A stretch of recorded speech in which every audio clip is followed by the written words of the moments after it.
一個10歲的孩子沒有父母陪伴，被送往陌生的美國，住進肯塔基州一所環境混亂的偏鄉學校。那裡不是培養科技領袖的搖籃，甚至連平安長大都不是理所當然。可是50年後，這個來自台灣的移民少年竟成為人工智慧時代最有影響力的人之一。這本自傳不只是關於輝達如何成為全球最重要的晶片公司，更是黃仁勳究竟是如何成為黃仁勳的。答案或許早在1973年就已經出現。孤身面對陌生語言、文化與生存壓力，讓他很早便學會適應、忍耐，也學會在不確定中找到方法。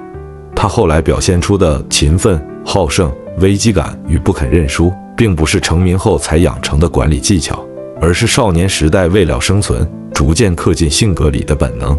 1993年，黃仁勳與2名夥伴創立輝達，最初只是想為電玩市場設計更強的顯示晶片。但他沒有把公司停留在遊戲產業，而是長期投入不被華爾街看好的平行運算。這條路耗費大量資金，輝達也曾多次接近失敗。然而，他相信，只要電腦需要同時處理更多問題，運算架構就一定必須改變。直到2012年，研究人員利用輝達顯示卡訓練神經網絡，才讓這場持續10多年的豪賭出現轉機。當多數人仍把人工智慧視為實驗室裡的特殊技術時，黃仁勳已賭上整間公司的命運。輝達因此從遊戲晶片廠商轉變為 AR 運算基礎設施的核心供應者，也推動了大語言模型、圖像生成、自駕車與機器人等技術快速發展。黃仁勳並不完美，他嚴厲而強勢，但他也真誠而重感情。他敢於承認失敗，卻從不允許自己停止改進。